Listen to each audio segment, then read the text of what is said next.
Hello guys, तो आज हम वापस से आ चुके हैं Aryan teaching solution academy channel में। तो भाई साहब, आज हम फिर से 1.2 प्रश्नावली है उसके भाग 2 में आए हैं। और ये एक सेकंड, हाँ, तो अब इसका भाग 2 आ चुका है। तो इसमें अब ये वाला प्रश्न मैंने आपको कल दिया था। ये वाला प्रश्न मैंने आपको कल दिया था करने के लिए। तो उम्मीद है कि आपने वो कर लिया होगा। तो अब हम चलते हैं इसके कौन से प्रश्न की ओर? चौथे प्रश्न की ओर। कौन से?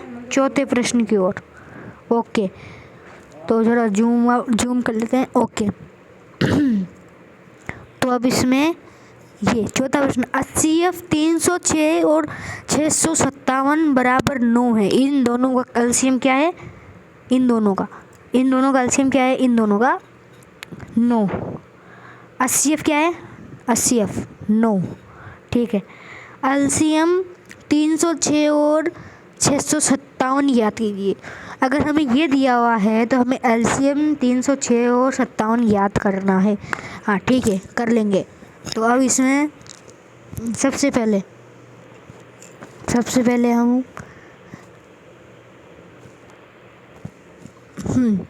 सबसे पहले है 80F 306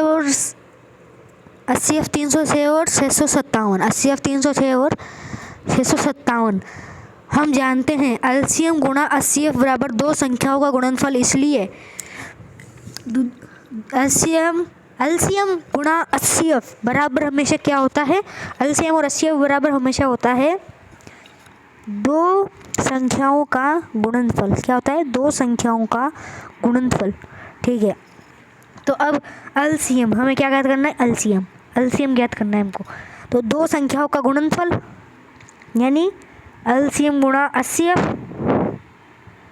तो अब इसमें बटे 80F कि जो ये अभी मान है, क्योंकि मैं इससे ही इनका एलसीएम निकालना है। ठीक है, तो दो संख्याओं का यानी एलसीएम गुणा 80F, तो इनको करेंगे तो 306 गुणा 657।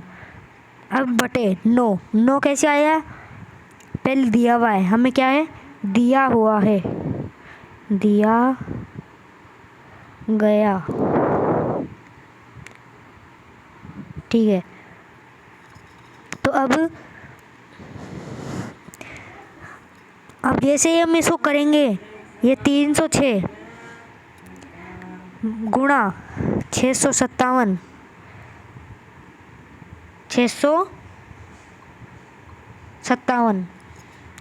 657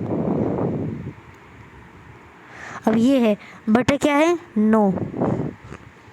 तो जैसे इसको काटेंगे, 9 तिये 27, इधर आ गए 3, 9 चौके 36। कितने आ गए? 36 चौके 36। तो अब इसमें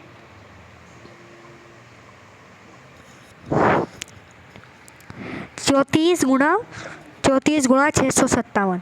और जैसे हम इसको करेंगे 34 गुणा 657, तो हमारा आएगा कितना आएगा? 22,338। ओके,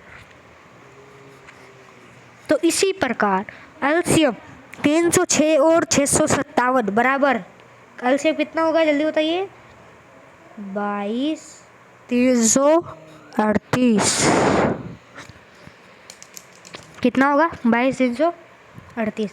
अब चलते हैं इसके 5वें प्रश्न की ओर।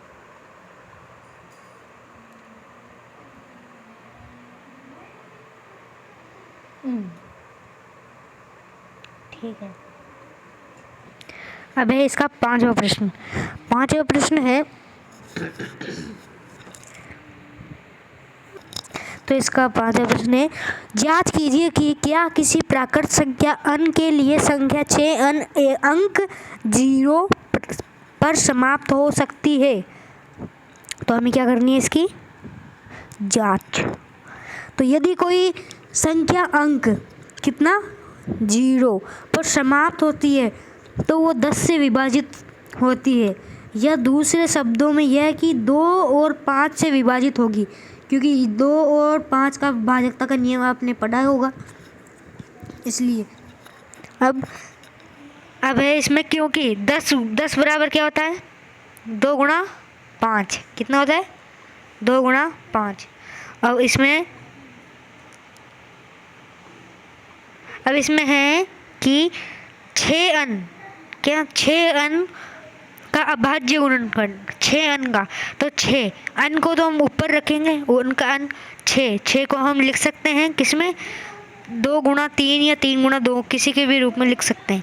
तो इसको बराबर करेंगे तो इसका मतलब क्या होता है, इसका मतलब होता है ये।